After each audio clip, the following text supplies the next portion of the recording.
quero falar sobre o mover do Espírito Santo, ou o agir do Espírito Santo sobre as nossas vidas. E podemos ver essa ação do Espírito Santo desde o primeiro livro da Bíblia, e vai até o último livro da Bíblia.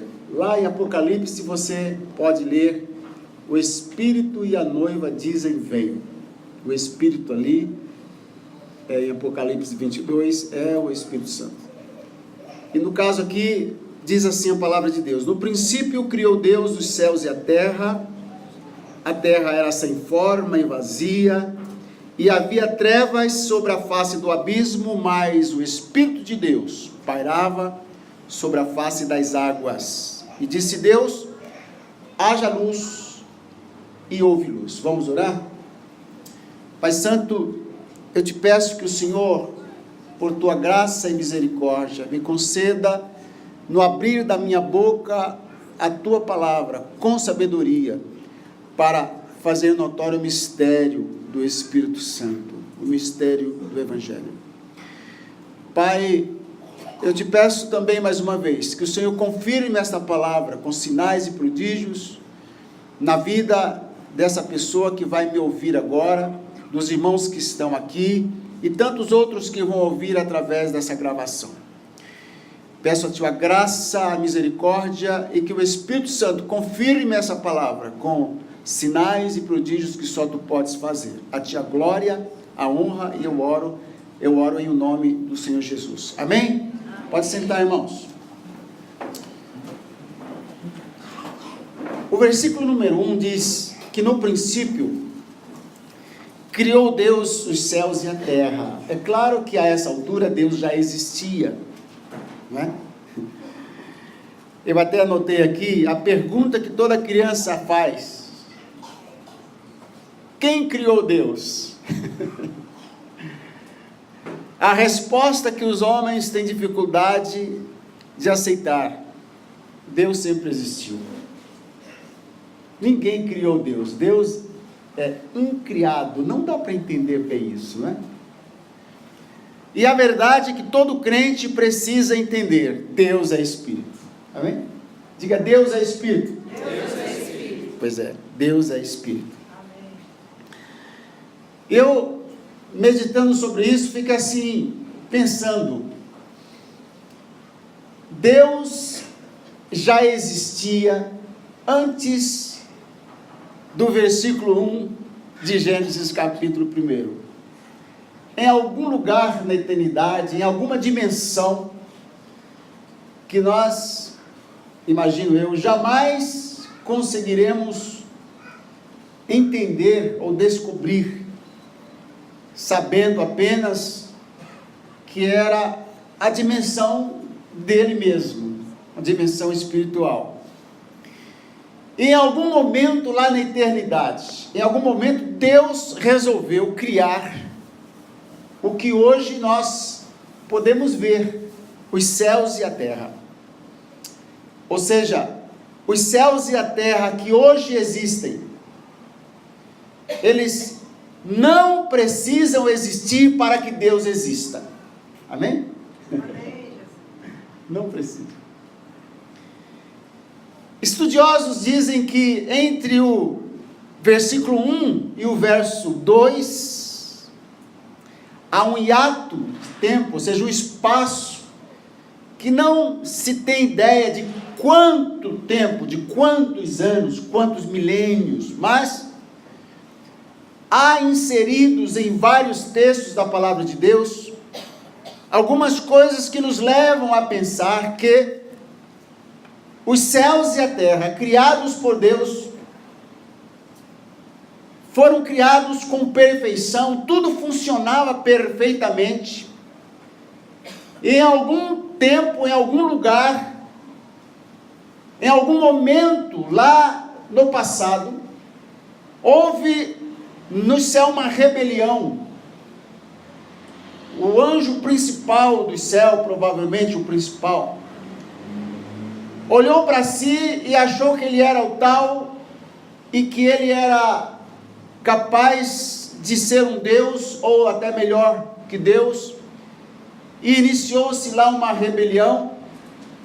Acredita-se que ele, como a Bíblia, aliás, afirma, ele foi expulso do céu, e provavelmente a sua queda, quando ele foi expulso do céu, a sua queda provocou um desequilíbrio, uma destruição, e dizem alguns que a expressão mais correta, talvez de Gênesis 1:2, em vez de a terra era sem forma, a terra tornou-se então sem forma e vazia. E havia trevas sobre a face do abismo, a escuridão cobriu a terra. A versão que eu tenho usa a palavra depois de abismo, mas, e eu gosto disso, mas o Espírito de Deus pairava. Numa outra versão diz, movia-se, ou se movia sobre a face das águas. Ali está a escuridão, ali estão as águas, e no meio da escuridão aos nossos olhos, porque para Deus não há escuridão, para o Espírito Santo não há escuridão, ele é a luz, mas para o nosso entendimento, o Espírito de Deus, diga Espírito de Deus, se movia sobre a face das águas. É bom entender, irmãos, que a expressão Espírito Santo, ela é basicamente uma expressão do Novo Testamento. No Velho Testamento encontramos o Espírito do Senhor, o Espírito de Deus, e o Espírito Santo, a expressão Espírito Santo, aparece a partir do Evangelho de Mateus, mas é o mesmo Espírito,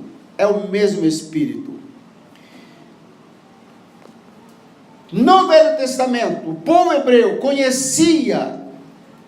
sabia da existência do Espírito Santo e o conhecia como o Espírito de Deus, ou o Espírito do Senhor. A mesma ação, o mesmo mover, claro, com propósitos, vamos dizer assim, eu coloco entre aspas, propósitos diferentes, porque o Espírito Santo age,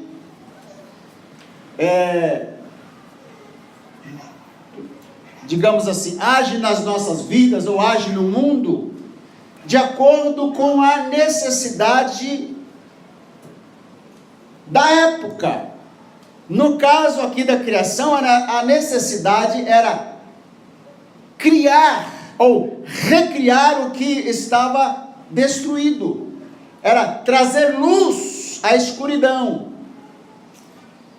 E é muito interessante porque eu achei um versículo lá em Gênesis 41, verso 38, você não precisa ler, basta anotar, os que vão estar ministrando para as células, para os grupos.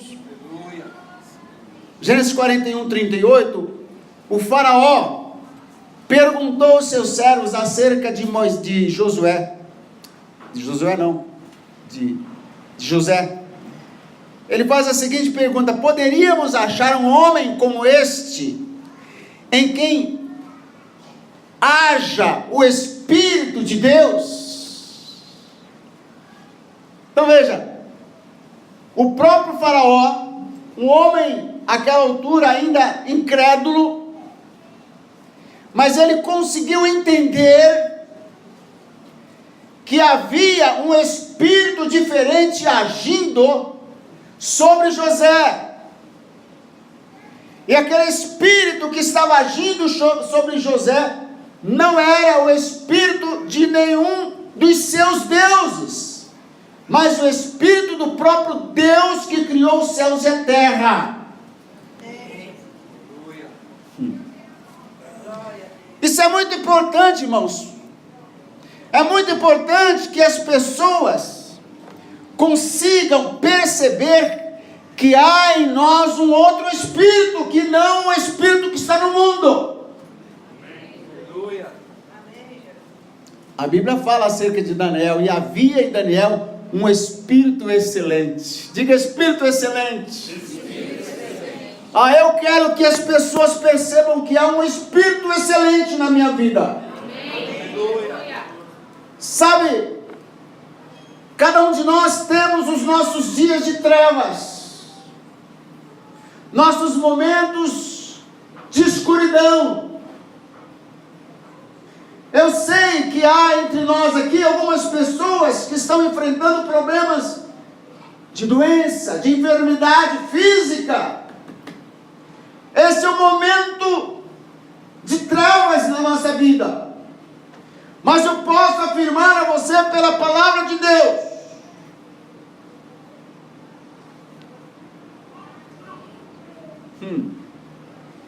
que o Espírito Santo está se movendo sobre essa situação.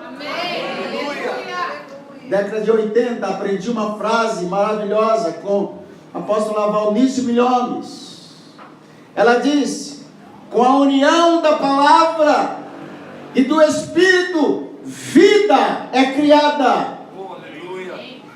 É isso que vemos lá em Gênesis, no texto que nós lemos. Ali está a escuridão, mas ali também há o Espírito Santo. E o Espírito Santo não é estático, ele não é imóvel, ele está sempre se movendo, semelhante ao vento. Ele vai e volta, vai e vem, ele se move. De repente Deus olha para aquela situação, olha para aquele problema. Foi um grande problema, falando assim em termos humanos, irmãos. Deus enfrentou dois grandes problemas. Primeiro, reconstruir o que foi destruído. Se essa teologia é correta acerca da destruição do planeta com a queda do diabo, Deus teve que refazer. Diga, refazer. Segundo problema foi quando o homem pecou, teve que resolver. Diga, resolver. E quando Deus olha para a situação, a primeira coisa que Deus viu, a primeira necessidade era de se criar luz. E o que Deus disse? O que Deus disse, irmãos? Haja luz. Nós temos ensinado, aliás, a nossa igreja, o nome da igreja é Igreja Batista, mas você pode esquecer o Batista, não tem problema, mas não esqueça de o poder da palavra. Diga o poder da palavra. O poder da palavra se manifesta. Para se manifestar o poder da palavra melhorando, você precisa lançar a palavra contra a situação. Deus planejou que vivamos uma vida cheia de saúde. E se a doença bate à nossa porta, precisamos entender que Ele, Jesus, já levou sobre si todas as nossas doenças. Essa é a palavra. Olhe para a doença e diga: pelas pisaduras de Jesus, eu já fui sarado. Eu não serei, mas eu já fui.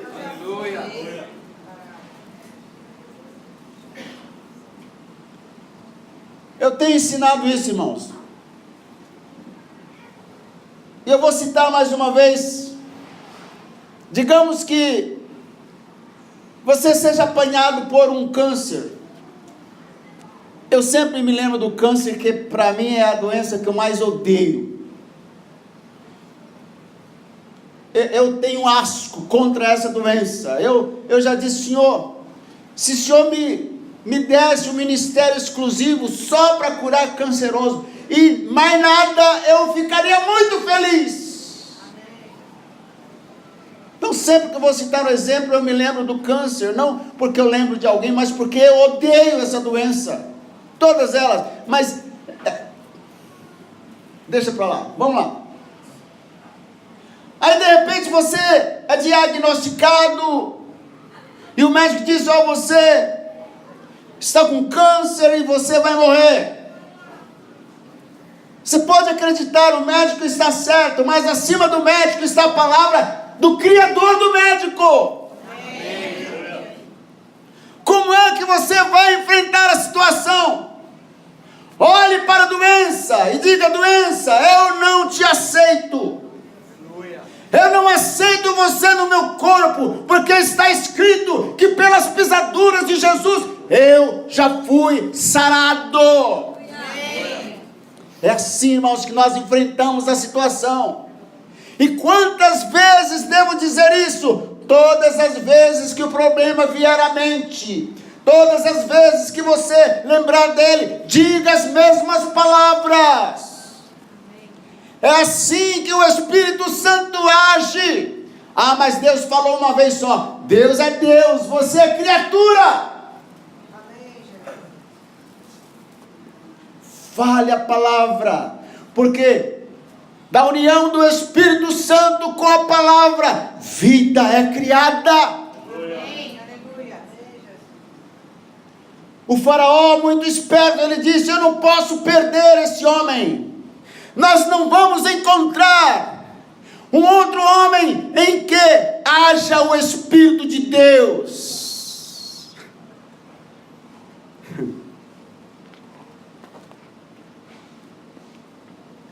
Eu separei aqui um outro versículo.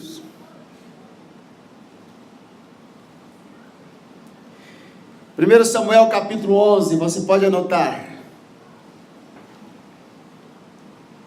1 Samuel capítulo 11, irmãos. Nós temos a história aqui dos amonitas que se levantam contra Israel, contra Saul. Veja o que os amonitas querem fazer conosco. Os amonitas aqui hoje representam os nossos inimigos, não pessoas, mas espíritos. Representa tudo aquilo que se levanta para nos destruir. Olha o que os amonitas disseram no verso 2: respondeu-lhes, porém, Naás, o amonita: com esta condição farei aliança convosco, que a todos vos arranque o olho direito, assim porei opróbrio sobre todo Israel. Olha aqui, olha para mim. O diabo quer que estejamos cegos. O diabo quer tirar a nossa visão. O diabo quer que nós percamos a capacidade de entender, porque é função dele. Está escrito que o Deus desse século cegou o entendimento dos incrédulos, para que não lhes resplandeça a luz do Evangelho, e crendo sejam salvos. Ai, irmão, Saul não era um homem muito espiritual, não, mas ele era o rei, ele era a autoridade. E diz aqui o verso 5: e eis que Saul vinha do campo atrás dos bois, e disse Saul: que tem o povo que chega? Porque o povo estava chorando, estava amargurado, estava triste, porque aquelas palavras estavam perturbando a mente das pessoas. As pessoas estavam, na mente delas estava: olha, eu vou perder meu olho, vou ficar cego, vão arrancar o meu olho, vão tomar a minha casa, vão roubar os meus bens, vão levar os meus filhos, vão destruir a minha casa, vão destruir a minha família, nós seremos escravos dos amonitas. E o povo começou a chorar, a gritar. E Saul disse: o que está acontecendo? Aí contaram para ele: é que os amonitas querem que a gente arranque os nossos olhos e se submeta a eles. E disseram que desse jeito será uma vergonha para nós perante eles, e eles vão nos humilhar. E era isso mesmo. Ai, irmãos, mas olha o verso 8. Olha o verso 8. Então o Espírito de Deus se apoderou de Saul ao ouvir ele estas palavras, e acendeu-se sobremaneira a sua ira, tomou ele uma junta de bois, cortou-os em pedaços e os enviou por todo o território de Israel por mãos de mensageiros, dizendo: qualquer que não sair após Saul e após Samuel, assim se fará aos seus bois. Então caiu o temor do Senhor sobre o povo e acudiram como um só homem. O Espírito do Senhor veio sobre Saul, trouxe-lhe ousadia, diga ousadia, estratégia, vitória na guerra.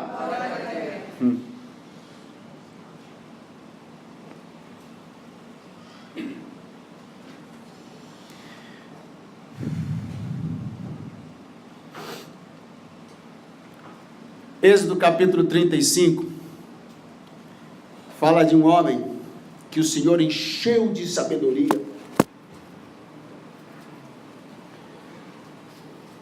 Aí você entra no Novo Testamento, você vê a doutrina dos apóstolos falando dos dons espirituais. Fale comigo, dons espirituais. 1 Coríntios 12, você não precisa abrir, mas ali tem uma lista de dons.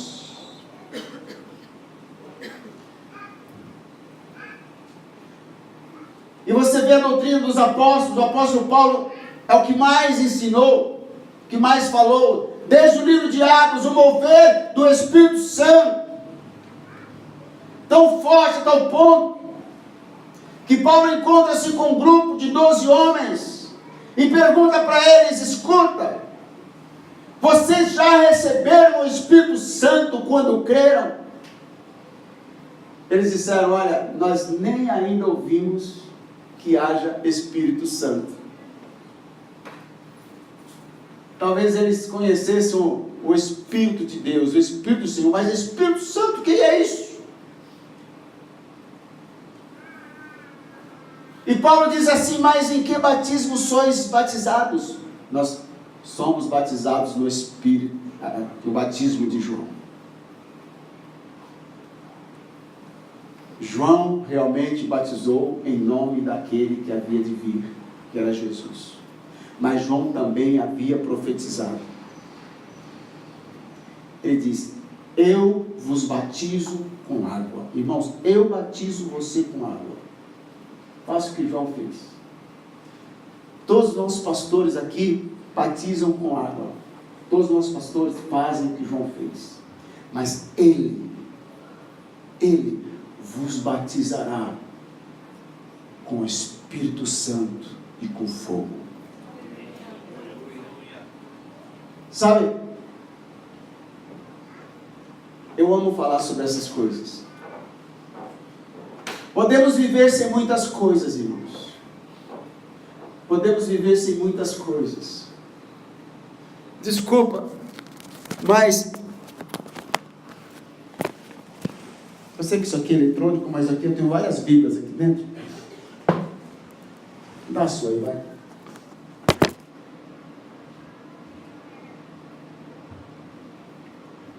Podemos viver até sem a Bíblia Sagrada. Se nos tirarem a Bíblia Sagrada,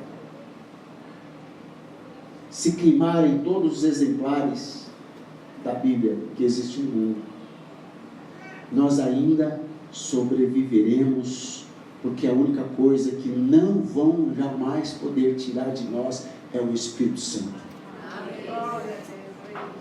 Mesmo sem a Bíblia, o Espírito Santo nos fará lembrar a palavra que nós ouvimos.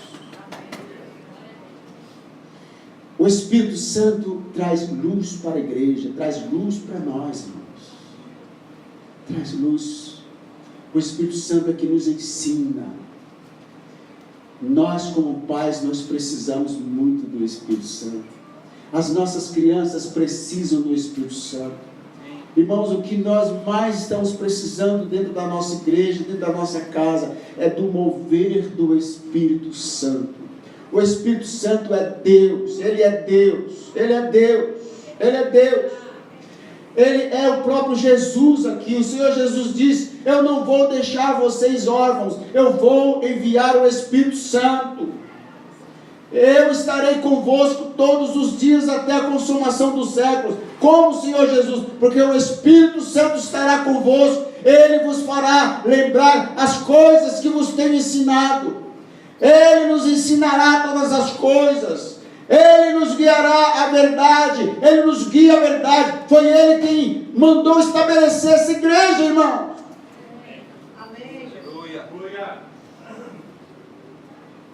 Sabe, a igreja de Jesus não pode se ajuntar no mesmo lugar e formar um grupo só e ter um papa sobre todos, ter um apóstolo sobre todos, ter um bispo, um líder só. Não, os homens fazem isso e formam grandes denominações debaixo do controle deles.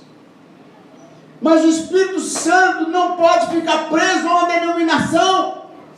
O Espírito Santo não fica preso a uma igreja. Foi o Espírito Santo que permitiu uma grande perseguição no meio dos cristãos, lá na igreja primitiva. E os irmãos foram espalhados por nações, foram espalhados por outras cidades, e por onde eles passavam, o Espírito Santo confirmou a palavra com sinais e prodígios que lhes seguiram até chegar aos nossos dias. É o Espírito Santo que põe incômodo, sabe, deixa você incomodado, deixa você agitado, deixa você assim, com vontade de fazer algo mais.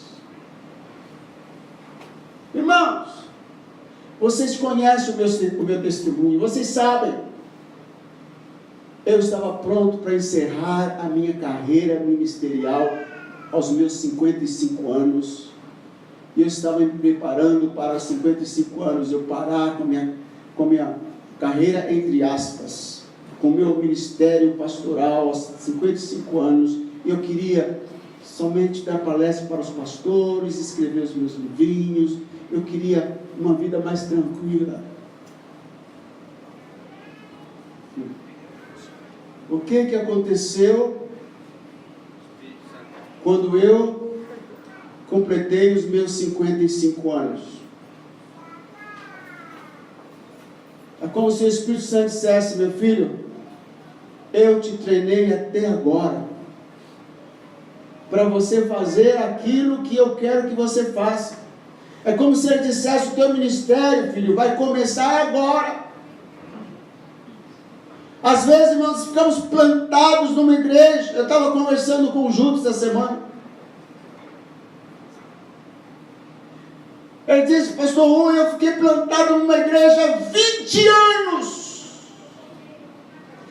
servindo aquela igreja. Foi para debaixo da ponte, de tanto desejo de pregar, para pregar para os mendigos,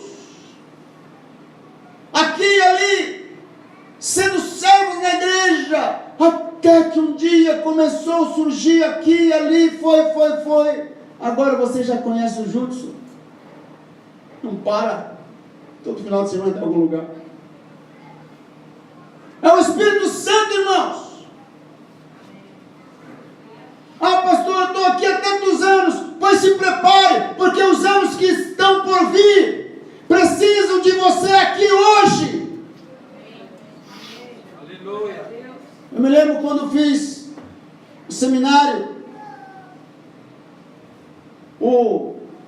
Como fala o Deão, o chefão, teve uma reunião com a gente lá e disse assim, uma das coisas disse: olha, eu recomendo vocês a trabalharem o mínimo possível na igreja e estudarem o máximo possível, porque vai chegar o dia em que vocês vão ter que trabalhar o máximo possível e estudar o mínimo possível. E eu pensei como isso é verdade. Se você não tiver punho firme, tem dia que você não tem tempo nem de orar, nem de ler a Bíblia. E se você não tiver um controle, os irmãos não deixam nem você comer, porque todo dia querem que você jejue e ore por eles. E eu fiquei pensando, todos esses anos de ministério, a minha vida tem sido entregue para os outros. Um irmão da nossa igreja, não está mais aqui, um dia disse para mim: você precisa ter um tempo para você. Eu falei: mas eu já tenho. Não, não é você, a sua esposa, é você e você. Eu disse: é verdade. Porque todos esses anos tenho investido a minha vida nos outros, na família, nos filhos, na esposa, na igreja, nos outros. E eu pensei, quando eu completar os meus 55 anos, eu vou dar uma descansada.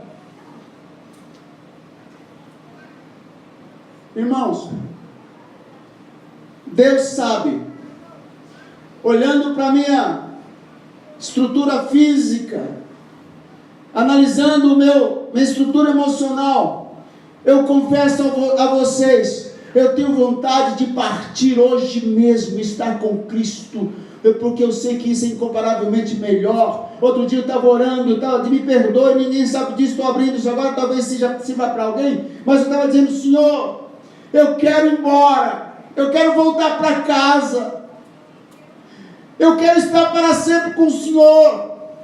Mas quando olho tanto que há por fazer aqui no Brasil, tanto que há por fazer na África, eu quero viver não 120, mas 240 anos, que tal?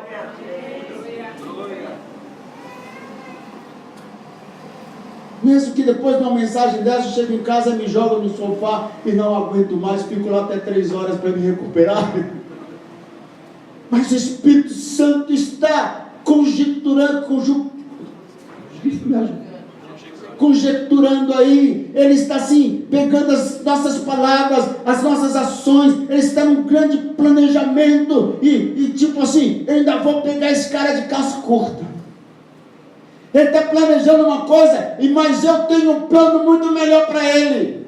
Eu ainda vou usar esse moço para sacudir as cadeias do Brasil. Irmão, não me sai da cabeça o mover do Espírito Santo que houve numa cidade da América Central, chamada, acho que é Omolonga.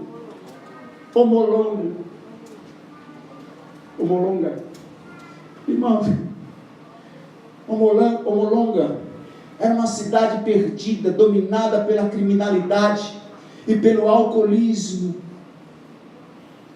Não vencia construir cadeias, não tinha mais como prender as pessoas criminosas, porque não tinha como ficar mais na cadeia.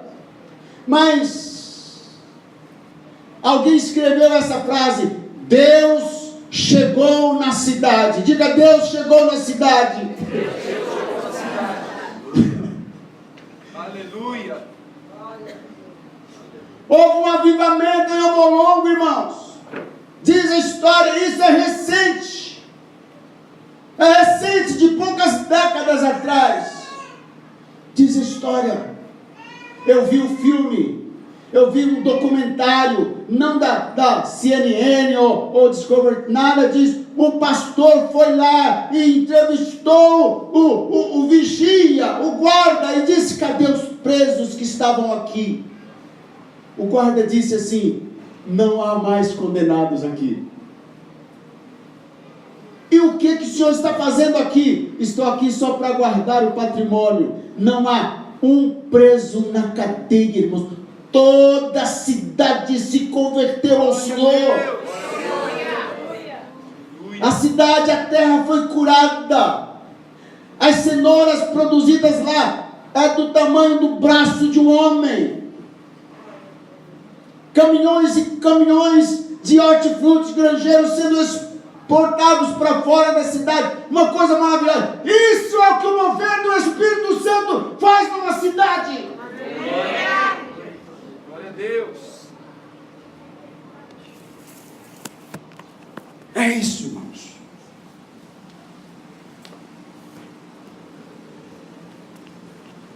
Estou repetindo algumas coisas, mas é necessário. Há sempre alguém que ainda não ouviu.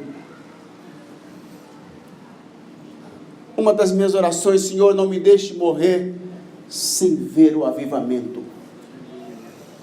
Os pastores estavam ministrando aí na hora do louvor sobre avivamento, sobre o mover do Espírito.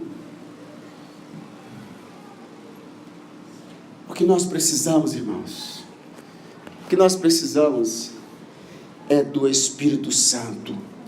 É do Espírito Santo, irmãos. É de uma experiência com o Espírito Santo. É uma experiência real com Deus. É um chumbar do Espírito Santo. É o poder do Espírito Santo. É a palavra se tornando viva na nossa vida, irmãos.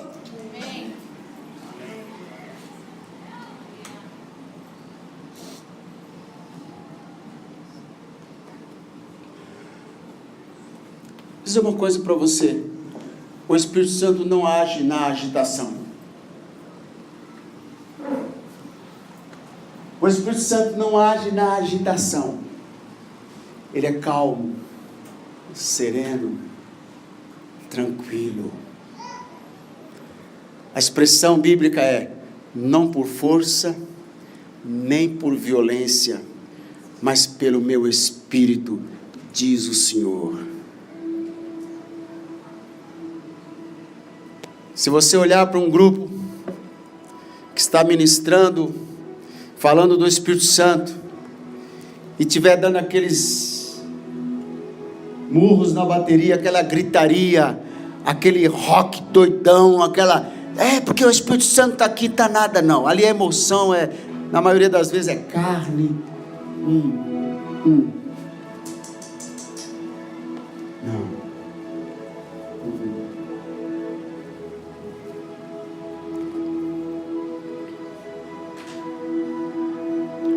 Estava Elias lá, na caverna, terremoto, coisa estrondosa, sacudiu um monte.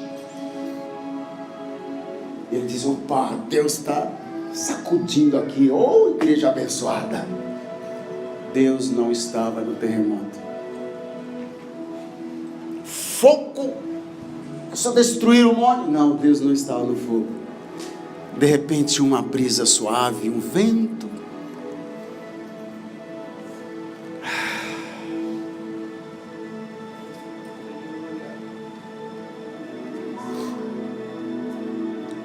Convido vocês a se colocar de pé, por favor. Por um gesto de adoração, põe a mão no seu coração ou levante uma das mãos, como você se sentir melhor.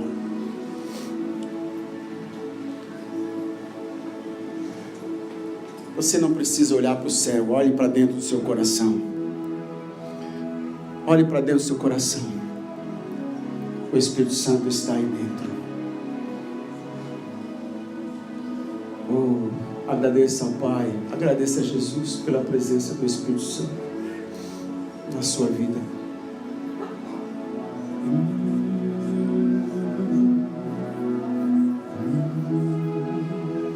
Quais são as trevas que estão cobrindo o abismo do seu coração?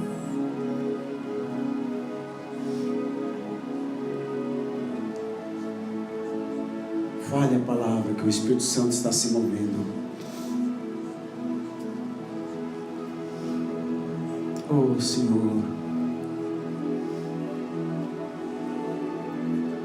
Quando nós falamos, oramos, nós falamos com Deus e falamos em nome de Jesus. Quando lemos a Bíblia, Deus fala conosco. Mas quando olhamos para dentro do nosso coração, o Espírito Santo, Ele começa a nos convencer e a tratar conosco. Ele começa a mostrar as nossas falhas, os nossos pecados, porque é Ele que vai convencer o nosso espírito, o nosso coração, da nossa condição, de qual é a nossa condição perante o Pai. É Ele que traz o entendimento do poder do sangue de Jesus. É Ele que diz assim: olha, o Senhor Jesus já levou sobre si a tua doença, creia nele. É o Espírito Santo que nos leva a crer em Jesus. É o Espírito Santo que nos leva a glorificar o Senhor Jesus. Oh Espírito Santo, Tu és bem-vindo a esse lugar. Tu és bem-vindo ao meu coração.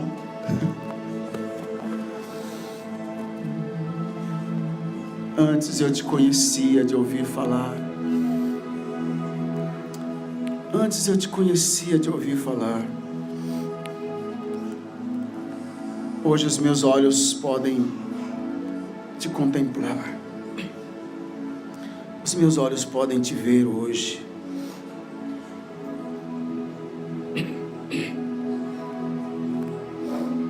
Oh Santo Espírito, amado Senhor, amado Senhor, é o Senhor que nos leva a orar como convém. Sim, pois não sabemos orar como convém, mas o Espírito Santo intercede por nós com gemidos inexprimíveis. Oh Senhor, sinta o seu calor, meu irmão. Sinta o calor da sua presença.